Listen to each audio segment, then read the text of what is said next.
Okay, so our first speaker this afternoon is Persi Diaconis. He's going to tell us about double cosets and random walls. Thank you, Chris, and good afternoon, I guess. I'm definitely a consumer of group theory and proud of it, and I use the stuff that this audience puts out. One of the wonderful things to say about Michael Aschbacher and Bob Guralnick that's different than the amazing math that they do is that they took an outsider in, that's me, and made me feel part of the family.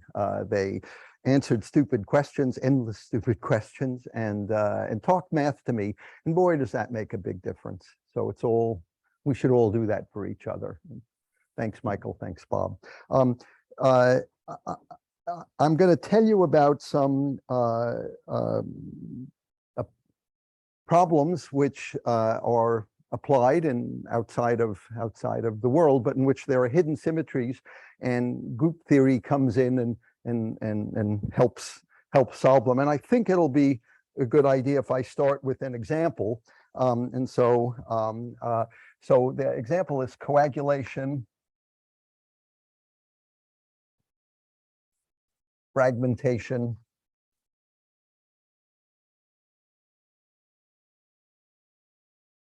and I guess I'll put a hyphen there.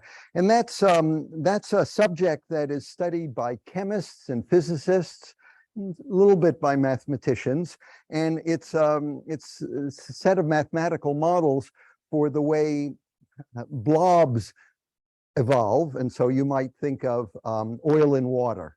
Okay, and so there's a surrounding thing, and then there's blobs, and then of course what happens if they're moving around is sometimes two blobs stick together and become bigger, and sometimes a blob breaks into two, and that's the process we're going to try to make sense out of. And there's a mean field model that Smolakowski introduced and has a famous equation about, and I'm going to just treat that. And so I'm going to have n unlabeled particles.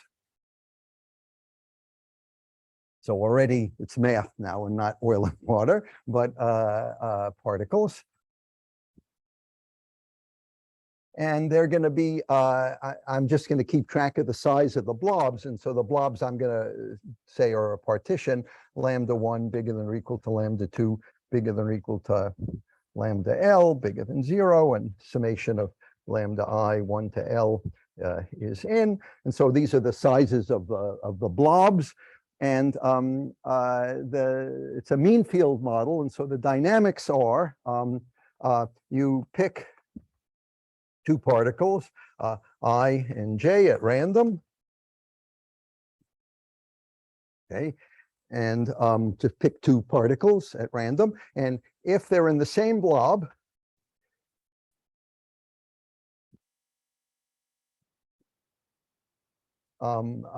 break the blob in two. Break into two uniformly. So if your blob is of size 10, when you break it, it can be 1 or 2 or 1 and 9, 2 and 8, etc. Break uniformly into two uniformly. And if they're in different blobs,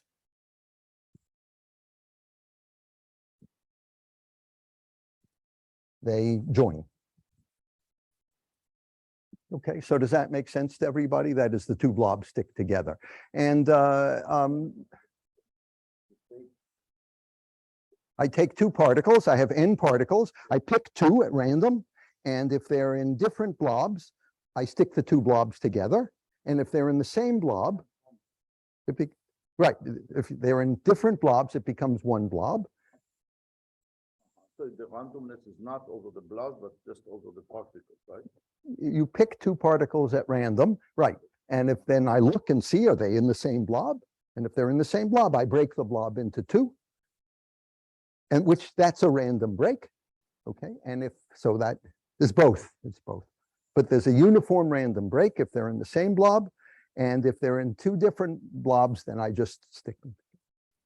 Okay. And make them into one blob. Yeah. Thank you. So that's the mean field dynamics, and there's infinite variation. So there are something between 1,000 and 2,000 papers in this subject if you just look up coagulation fragmentation. If you're a probabilist, David Aldous wrote a marvelous survey of the subject. There's a book by Jean Bertoine, and there's a very nice book by Jim Pittman, and it's a large literature, but I hope everybody understands what I'm talking about, right? So now, if you're me, and maybe you too, it's natural to ask questions like, okay, so this is a process on partitions of n. If you run it for a long time, it has a stationary distribution, settles down. And so there's a stationary distribution. I'll be more specific in a second.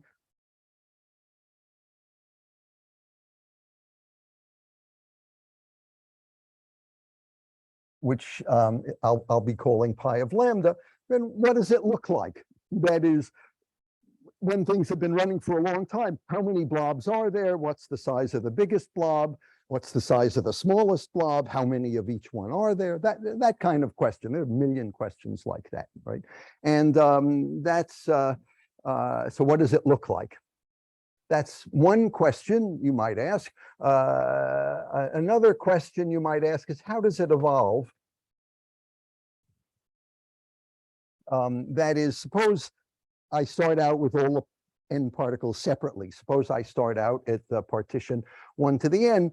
Well, then, they'll start joining, and then they'll join, and then there, little things will, and then maybe eventually there'll be a little set of size 3, and etc. Right? But how does it go? How does it evolve? Or if you start with one big blob, what happens? I mean, that's a question. And then combining these two, how long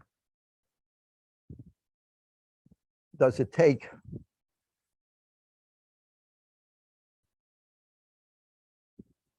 to reach stationarity, starting, say, from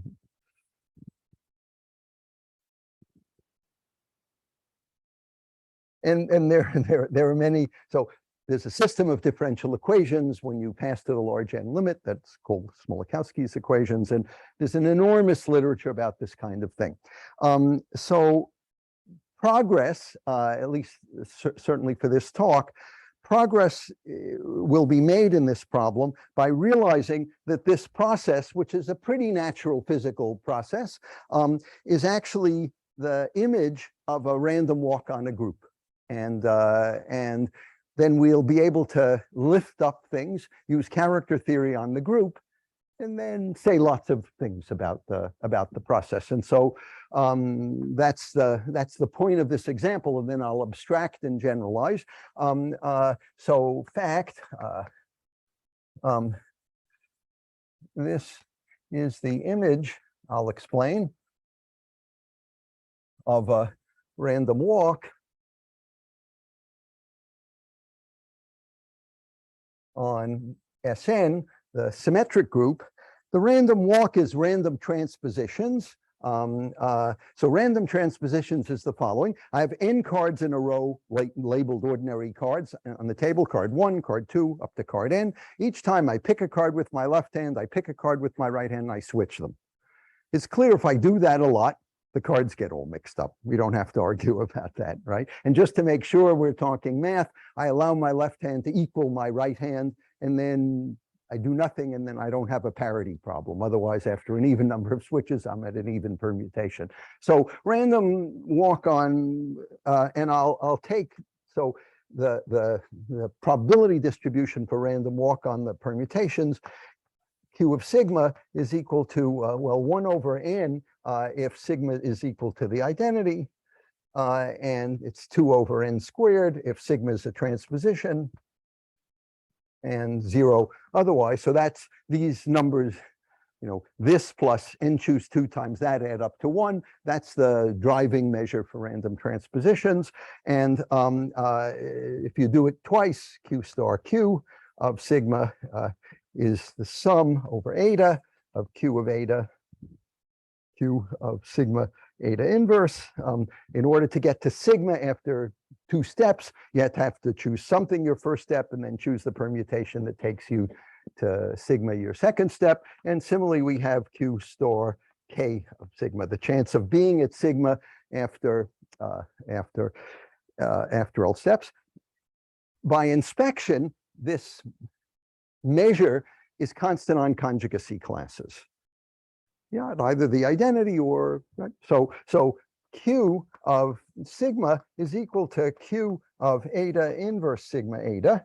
And that means that I can reduce the study of iterates of this chain Q to just looking at which conjugacy class I'm in, which partition I'm in. Everything lumps down in a good way. And we'll abstract that in a second. But the fact is that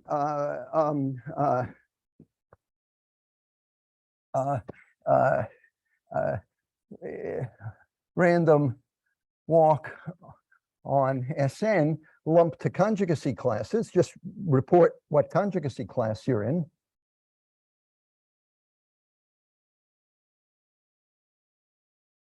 Is exactly coagulation fragmentation. And probably many people know that. All I'm saying is if you have a permutation written in cycle form, and if you make a transposition in it, either one of the cycles breaks into 2, or the 2 cycles are joined. Then that's easy to see. If you can check that easily. Okay. So, and the weights and everything are the same, except I'm allowing you to do nothing with probability 1 over n.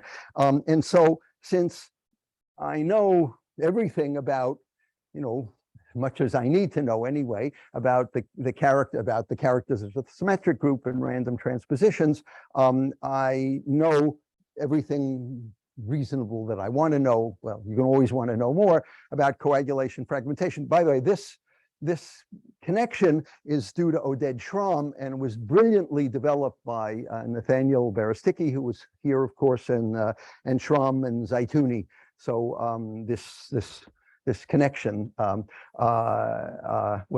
I'll come to that in a second. So what do I get out of? So now I have group theory around. What do I get out of the fact that I know a lot about permutations? Well, of course, if the deck of cards is all shuffled up, the conjugacy class I'm in is the chance I'm in a given conjugacy class is the size of the conjugacy class over n factorial. So this says, this implies that pi of lambda, the stationary distribution, is the product of 1 over I to the ai times ai factorial, I equals 1 to n, where summation of ai is n, and I write lambda as 1 to the a1 n to the an. So lambda has a1 fixed points, a2 transpositions, a3 3 cycles, etc. So this is the stationary distribution. It's just the Cayley theorem of Cayley. That's the size of the lambda conjugacy class. And boy, do we know a lot about that. For example, how many cycles are there? That is, in a typical permutation, that becomes the question of pick lambda from this measure, look at the chance that the sum of the number of cycles that L, how is L of lambda? L of lambda is the number of parts in lambda. Well, it's around log n, and if you divide by square root of log n, and look at, I'll write this down and get out of the way. That's equal to the area under the normal curve, e to the minus t squared over 2 dt, and this converges to this when n is large. So what this says is that if you pick up, if you run the coagulation fragmentation and ask for a typical configuration, how many parts does it have? It's around log n. If you subtract off the mean log n and divide by square root of log n, that's stable, and the distribution of this around its mean in standard deviations is like the bell-shaped curve. The size of the largest part, the largest blob, that's pick a permutation at random. What's the size of the largest cycle? And that's a very famous number, the largest piece. It's a wonderful theorem, but Goncharov and then Shep and Lloyd, the largest piece is around 0.62 n. So pick a permutation at random, has one cycle, it's pretty long. The number of fixed points has a Poisson distribution with parameter 1, and any reasonable question about cycles we know about. So we know a lot about what it looks like in stationarity, right?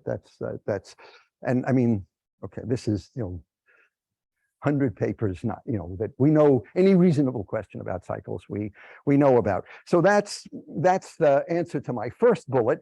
How does it evolve? That's the observation of Schramm. So suppose I start with all of the particles separately. Well, two join together and then another two join together. And you might think, well, how do I keep track of that? Well, Bela and many of his friends, that's the evolution of the random graph. That is, you just have points 1 up to n. And the Erdős-Rényi model, the growing model, is each time, you add edges at random, right? And if I and j is the edge that's going to be added at random, I make the transposition ij. That's all. And you have to be a little careful if you pick the same thing twice, but it's easy to fix that. And so, boy, do we know a lot about the evolution of the random graph. I mean, that's edges appear, and eventually triangles appear, and how many triangles, and what about trees? Then there's the birth of the giant component, and it's a wonderful subject. But it's been done, right? So that's what I mean about how does it evolve. I mean, we know a lot, right? And finally, how long does it take? Suppose you start at the identity. Suppose you start with all the particles singletons. That's a problem I solved a long time ago. Q star k minus u. Let's do it. Well, I'll do it. K 1 to the n minus pi. The distance to stationarity after m steps is less than or equal to twice e to the minus c times n, c e to the minus c, if m is equal to 1/2 n log n plus cn. So this is the number of switches I make, or the number of coagulation fragmentation steps I make. M is the number of steps. Write it in this way. Of course, if you tell me m and you tell me n, that determines c, and this c is the same as this c. Okay, and there's a lower bound that matches. So there's a very sharp phase transition from order to chaos at a 1/2 n log n. And okay, so this example I'm going to abstract right now, but I hope, let me just stop for a second. So I started with an actual applied problem, coagulation fragmentation. I observed that inside of it I could find a group and then do some character theory on the group that's coming, and then translate that into answers to the problem. And along the way, I got to use 80 years of random graph theory and et cetera. Okay, so that's my 0th example. So now I want to abstract that. What I claim is I have a giant zoo of things like this. A total variation. I mean, anyone you like, but this is total variation. Thank you. Okay, so let me abstract now. So just abstract. So just to be friendly, let G be a finite group, and let H and K be subgroups. Okay, that's any group, any pair of subgroups. There's an equivalence relation, right? S is equivalent to T, if S is equal to H T K, where H is in H, K is in K, and T is. So if you can multiply by H on the left and K on the right and go from T to S, that's the equivalence relation of double cosets. That's the title of my talk, double coset Markov chains, and that's an equivalence relation. We write the when I write capital X, I mean what people often write as H mod G mod K, the set of double cosets. And this is familiar in many, many different worlds. If you look at the set of all functions from X from G into say C, such that F is HK bi-invariant, SK is equal to F of S. That's, I'll call that the Heck algebra. It is the Heck algebra. You heard Heck algebra in a second. It'll be, but this is an algebra which is studied by mathematicians in many walks of life, and that's going to come up. That's going to come up for us. So this equivalence double coset is, you two teach it to undergraduates, at least I do, and it goes from undergraduates to the moon, and it's a familiar operation. Now there's a sad fact, which is that a function of a Markov chain need not be a Markov chain.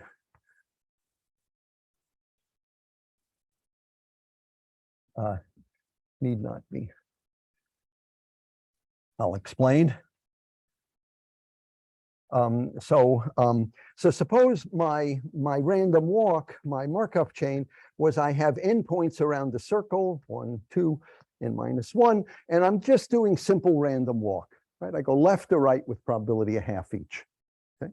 And suppose my function is, 1 if I'm in the right half, and -1 if I'm in the left half.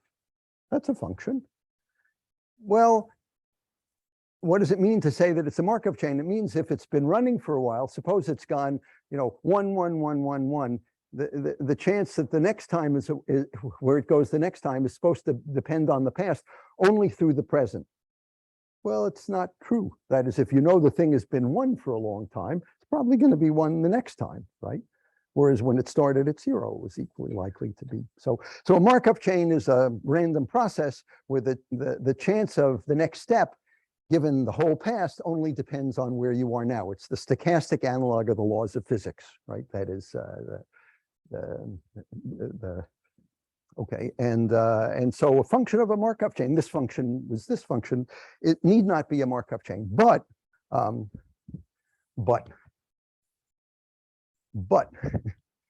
okay, here's a theorem. And let's state our hypotheses. So G is a finite group.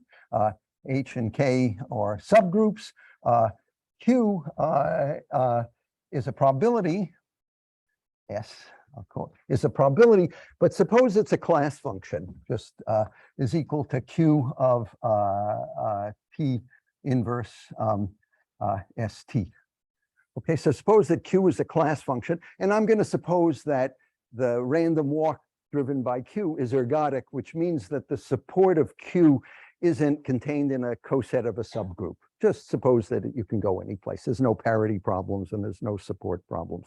So the support of this measure Q, this is a Q of S bigger than or equal to 0, sums to 1, S is in G, S and T in G. Okay, so then one, the chain, well, let's write it down. Let Y1, Y2 be the random walk on G driven by Q, the one I was talking about before, and let Xi report contained in X report which double coset you're in. Okay, so somebody's running the random walk on the big group, but they just tell me what double coset I'm in each time. Okay, then this is a Markov chain, then xi is a Markov chain.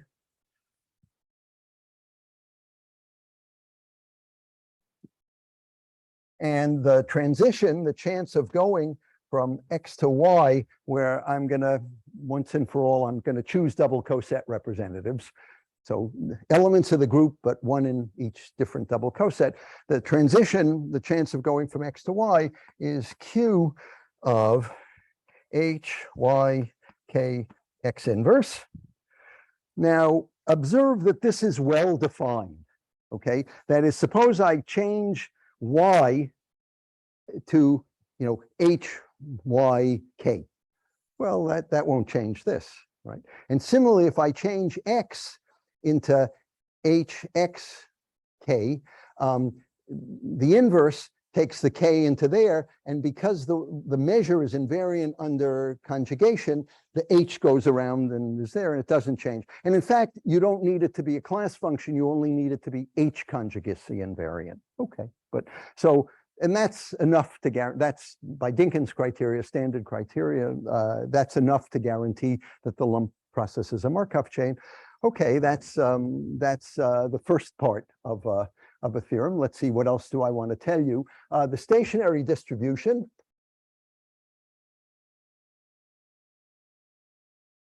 Of course, I'll call it pi of x.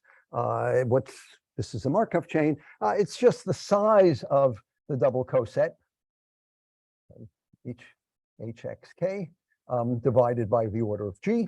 Of course, if you're all mixed up on the group and I tell you what double coset is, and the chance is the size of the double coset.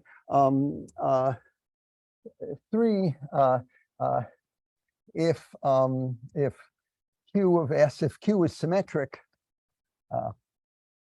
then this operator is self-adjoint, then pi x, this is what we call reversibility, pi y, k, yx. That's convenient. That is, reversible Markov chains are easier to work with. Physicists call that the tail balance, but reversibility implies that. In order to state the next math fact, let me suppose that Q is just supported on one conjugacy class. It's completely general, but it's cleaner if I say that. So say that Q is supported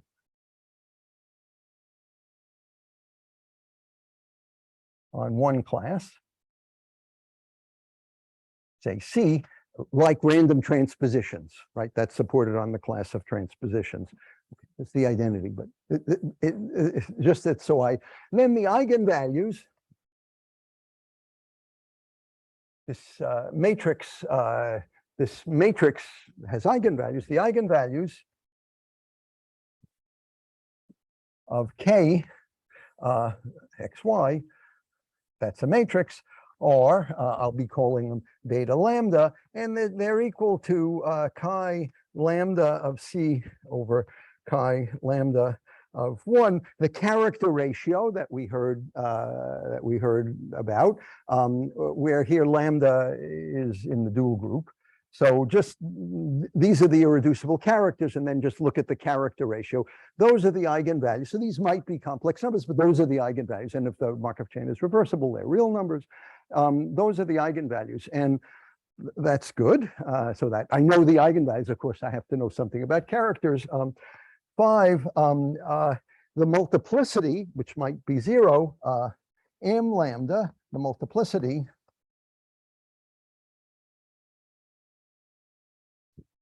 of beta lambda is m lambda is equal to restrict lambda to h and look at the number of times that the trivial character occurs times restrict chi to k and look at the number. I'll get out of the way so you can look at that. So take the lambda character, restrict it to h, look at the number of times the trivial character occurs in that restriction, or induce from h up and look at the number of times that chi appears in that by reciprocity. So of course this might well be 0 for many lambdas, and that's good. So but it's a formula, and if you know some group theory, then you can do something with that formula. And finally, I'll just say one bound. Well, I see, but there is chalk. I know this chalk. Whoop, or countable collection of pieces. I hope I don't block you out. But finally, 6, if it's 6, I don't know if I'm at 6. I'll do this version of an upper bound lemma.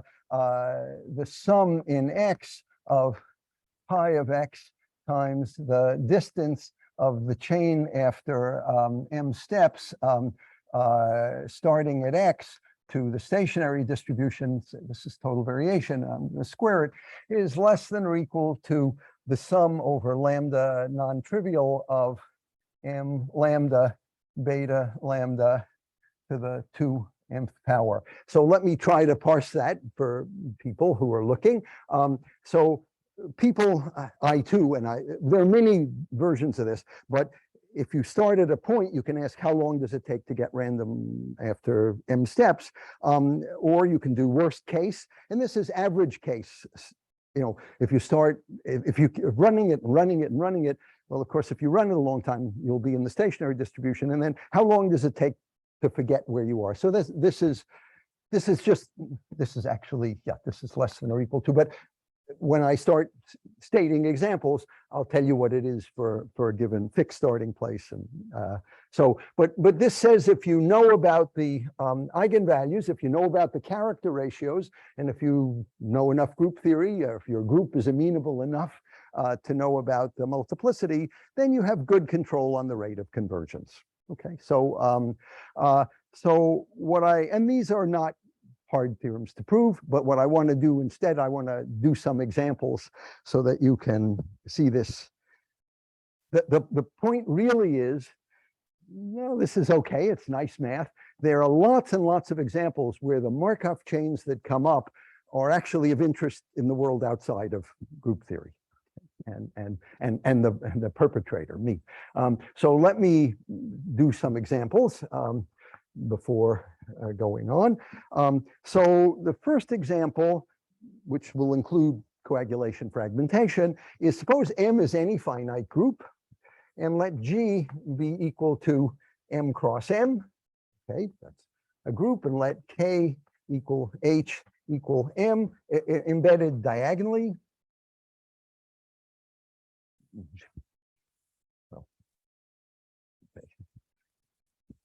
M goes into M cross M, embed, K is the diagonal subgroup. Then, of course, ST is in the same double coset as 1 S inverse T. And if you conjugate, that's in the same double coset as 1 M inverse S inverse T. These are easy equivalences. And so the double cosets are indexed by conjugacy classes. This is a familiar fact. You can stick the conjugacy equivalence into double cosets. And if Q, let me call it Q bar on G is equal to Q1 cross delta at the identity, where Q1 is a class function. So just make a measure on G, which is some class function crossed with a point mess at the identity. The lumped random walk is exactly the conjugacy class random walk. So not, so this example of coagulation fragmentation is the very special case of this process. And so all of these theorems occur. The double coset walk is exactly report which conjugacy class you're in. Okay, so that's what I said, but I just said it again. Okay, so that's an example, and now let me do an example for Rosemary and Persi.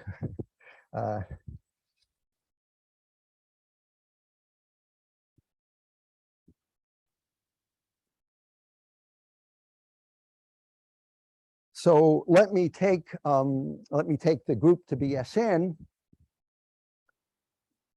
Example, G equals Sn, and inside of G, I'm going to choose a parabolic subgroup, P lambda. If lambda is lambda 1 up to lambda L, a partition of N, this is the subgroup where you permute the first lambda 1 things among themselves, the next lambda 2 things among themselves. It's just the standard parabolic subgroup. Okay, S lambda 1 cross S lambda 2, etc. Suppose I had lambda and mu, and consider P lambda Sn P mu, where lambda and mu are partitions of N. That's a double coset space. That's hard to argue with, right? So the first question you get in this subject when you actually try to do examples is, yeah, it's a double coset. What is it? And that's what is it in English? Okay, that's what I mean. Well, here we know. So in English, American English, this is X is equal to the set of all tables, contingency tables, with row sums lambda 1 up to lambda L, and column sums mu 1 up to mu k. If that's so, look at the set of all arrays of non-negative integer entries with the row sum to lambda and the column sum to mu. That's a famous set. And it's not hard to see that that these are double coset representatives for that. And if you like, a nice way to see it is consider the permutation matrix, the usual n by n permutation matrix that that you assign to a permutation, and then block it into blocks of, you know, the rows are lambda 1, lambda 2 up to lambda L, and then look at how many ones are in each block. And that's a way of seeing it. And so I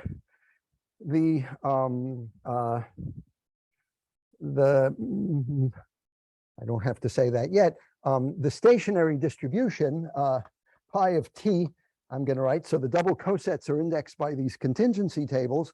Pi of t is 1 over n factorial times the product of lambda I factorial mu j factorial divided by Tij factorial over I and j. And this is a famous distribution in statistics. It's called the Fisher-Yates distribution.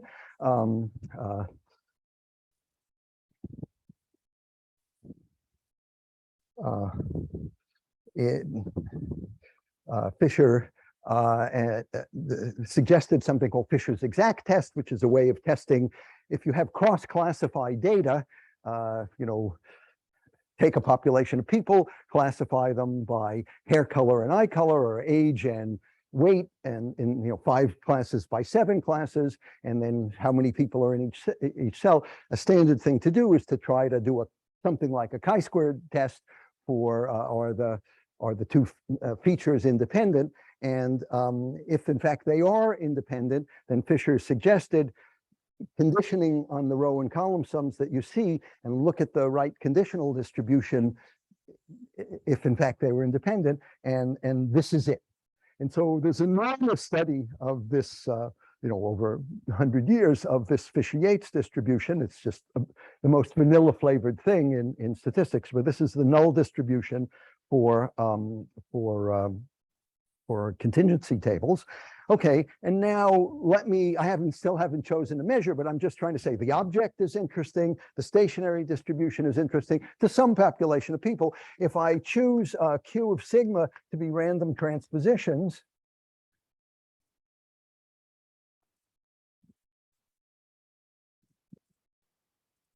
right, that is, remember in my setup, I had to choose a Q. So suppose my random walk is on Sn. So suppose I transpose at random. What's the Markov chain induced on tables? Okay, that's a thing you have to think through, sort of combinatorics, some kind of math. And the Markov chain, the induced chain, K of T prime, I'm just going to say it this way, is I'm at a table. pick a pair of rows at random, pick a pair of columns at random, and either do this or do the opposite. That won't change the row sums, it won't change the column sums, and that's the dynamics. And I personally have written lots of papers on this dynamics, that is trying to understand how long it takes this dynamics to get random on the space of tables is still an interesting hard problem. Realizing that this special case lets me use what I know about the symmetric group. You still have to know stuff about how the representations restrict and stuff like that, and there's work to do. I mean, but I didn't say it, and it's awful, so I've just committed a sin, but let me try to exonerate myself. This whole talk and this whole project is joint work with two wonderful people, and at least let me write their names down. Mackenzie Simper.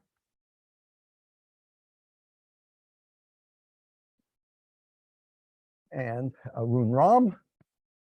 I should have said that right at the beginning, but I said it now at any rate. And this careful study of this chain on contingency tables is one of the chapters in Mackenzie's thesis. And Arun is a wonderful group theorist that many people here know, and I should have said that earlier. But that's my second example, trying to make the point that, double coset sounds a little esoteric. This isn't so esoteric, right? Let me do the third example, which is in some sense the most famous one for this audience example, which is take G to be GL in Q, and I'm only doing that to try to be friendly, and take H equals K to be B, the Borel subgroup. Okay, so the group of invertible upper triangular matrices, then the Brouha decomposition says that GLN Q is equal to the disjoint union over the sigma in Sn of B sigma B. How can I? BWB, okay. BWB.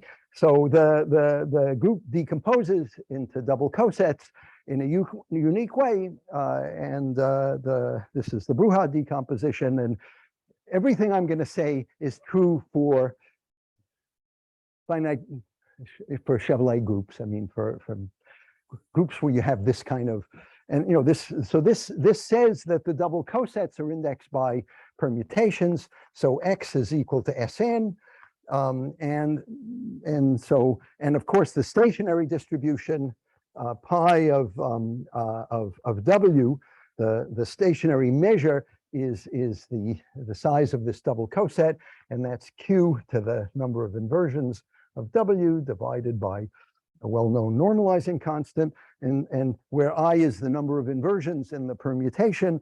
And you may not know this, but hundreds of people in probabilistic combinatorics know this. This thing is called Mallow's measure. Colin Mallow's. And it's perhaps the most well-studied non-uniform distribution on the symmetric group. Okay, there are at least hundreds of papers on pick a permutation at random according to Mallow's measure. What does it look like? How many fixed points? What's the length of the longest increasing subsequence? How many cycles? Everything. But there are, literally, between 100 and 200 papers about properties. And we have a Markov chain which has Mallow's measure as its stationary distribution. Now, I haven't said what. I haven't made a random walk yet. I haven't introduced a measure. That is, if I take the uniform distribution on GLN and I project it into double cosets, this is the size of the W coset. I haven't done a random walk yet. I'm about to. Okay, thank you, Alex. Right, but I'm doing the same plot I had here. Right, so I need to make a random walk, which is constant on conjugacy classes on GLN. There's one that I like, that other people like too, and let's say that I'm going to do random transvections.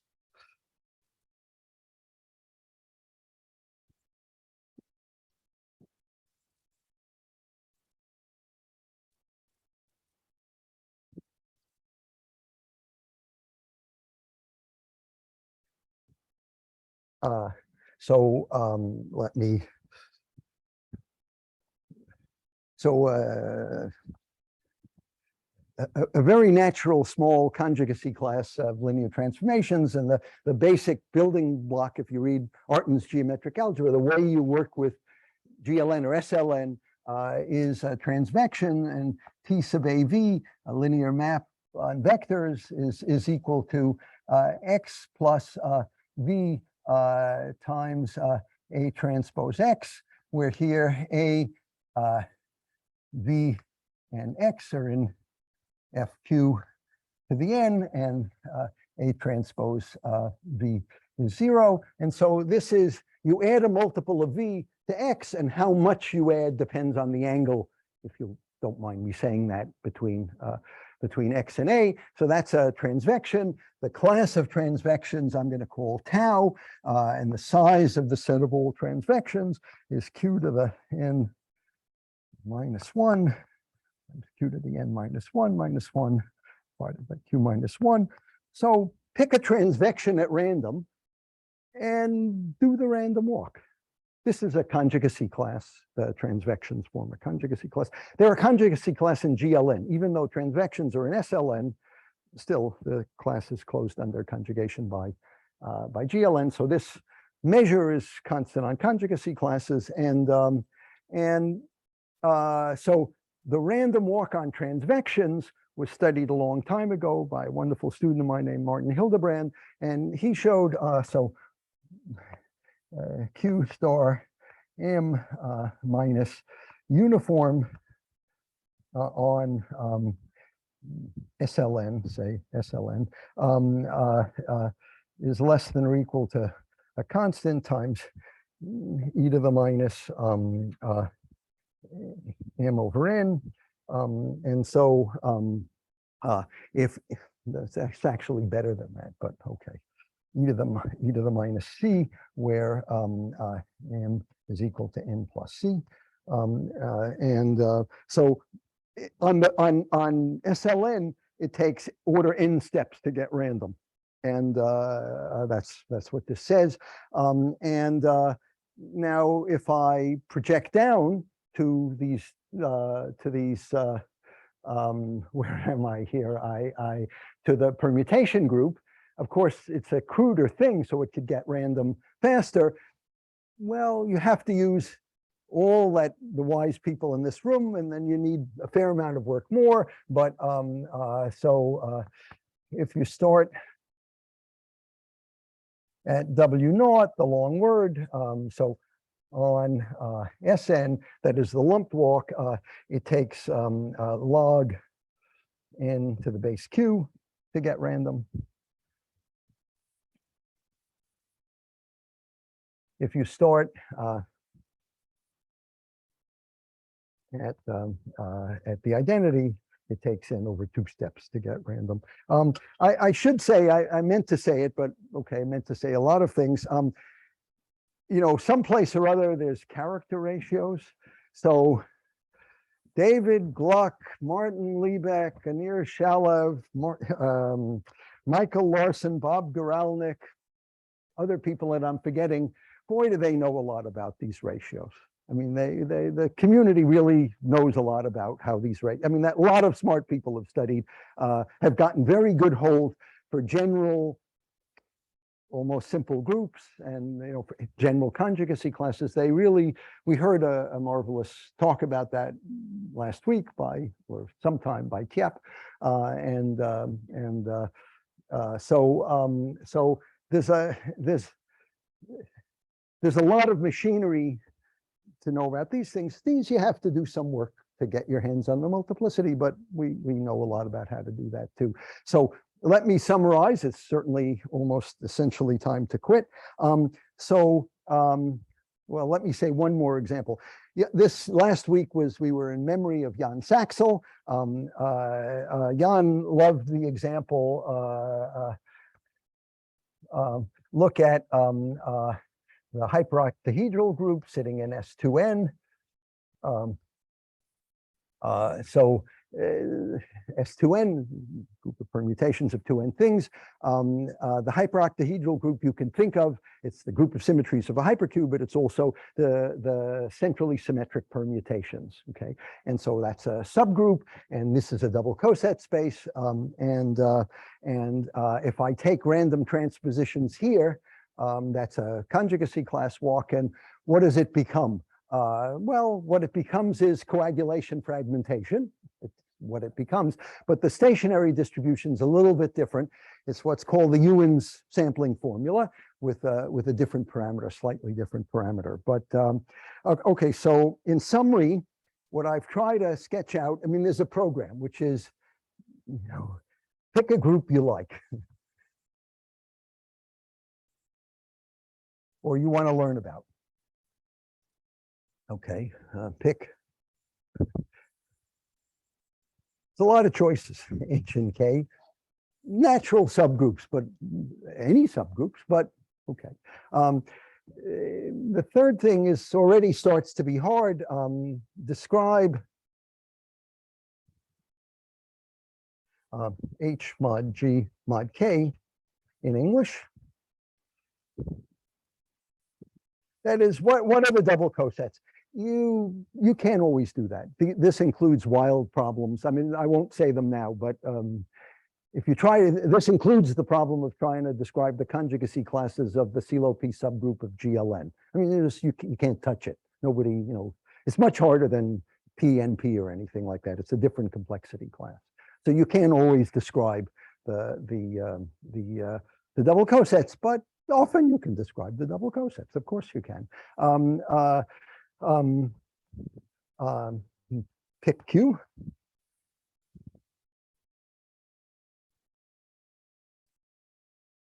You know, some natural small measure, but any Q would work. And then I didn't do that. Describe the walk.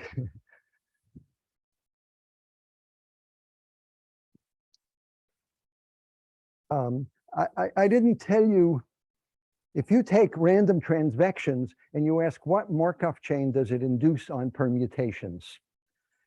I know, but I'm not going to tell you right now. I mean, but ask me, I'd love to tell you. So it's just asking the transvections or a conjugacy class convolving by transvections is in the center, you know, commutes with the action of the group, and therefore transvections is in the Heck algebra. And with the Roon and Mackenzie, we managed to give a very neat description of what the sum of transvections is as an element of the Ihori Heck algebra, and it's nice. It makes perfect sense. That is, the random walk on transpositions is a version of the Metropolis algorithm just used to change the uniform distribution into the Mallows measure. So then what you have to do is, once you've done all of this, you have to decide whether it's worth doing. That is it worth doing the work now? Because there's work to do. You know, there's work to do. And then that's a program. So I hope you see that that there are a bunch of problems that start far from group theory, where group theory was absolutely wonderful set of tools to solve them. And that's what I mean by double coset Markov chains. Thank you.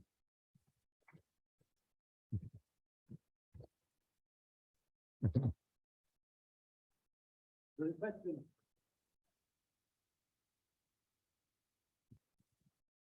So, if you look at general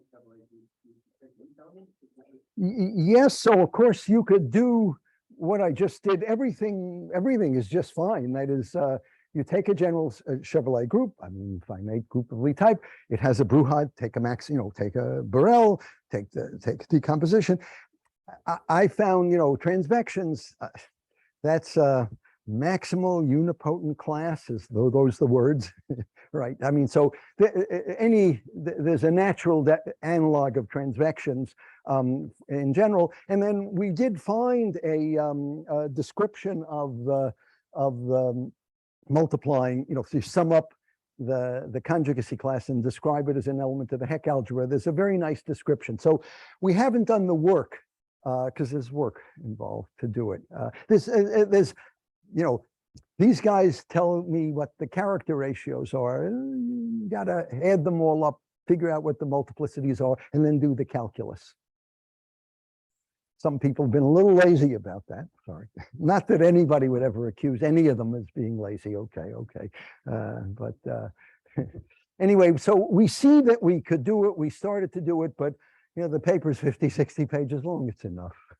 So far, Alex. No, but even when we go back to the symmetric book, you know, after your paper with Shani, like what 4 years ago, there were a stream of papers to generalize this to Other conjugacy to other classes. conjugacy class.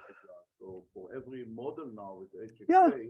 HAK seems to be one to pick up. Then it's very natural to ask it for every conjugacy class. So nobody did it even for the. No, we only did transpositions and, but no, there's a lot of work to do. There's not. What is needed? Because once there is such a elaborate theory on the Russian, you have to understand. So these, you know, you have to figure out these, how the characters, you know, restrict. If you're doing parabolic seems pretty natural, you know, and you have to figure out how they restrict. And then there was some formula that's erased, but there's that sum of, you know, the eigenvalues times the multiplicities to a high power. You have to do the calculus, and that can be hard work. That can,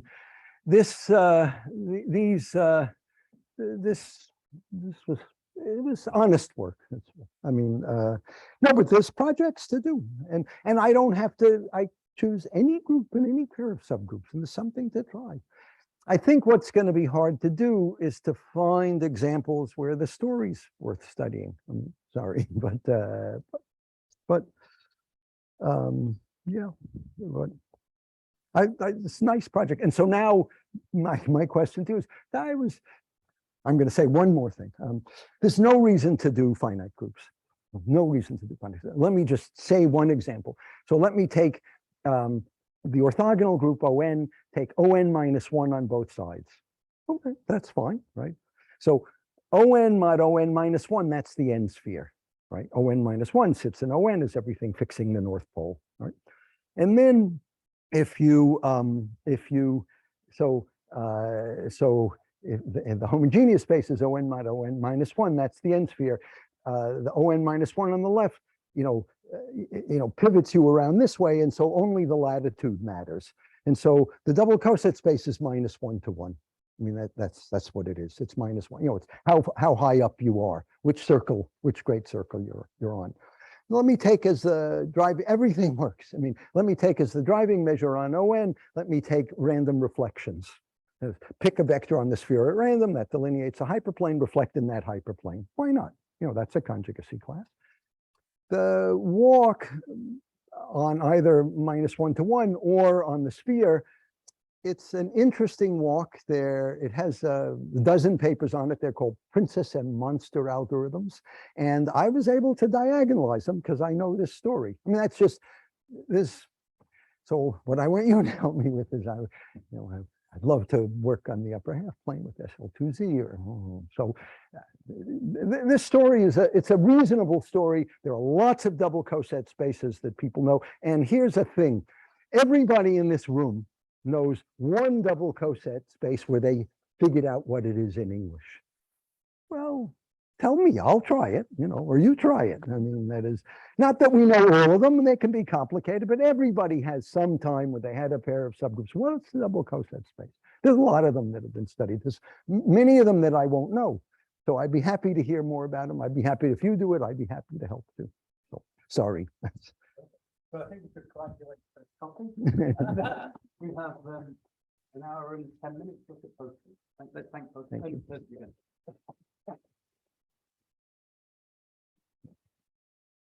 So now, we'll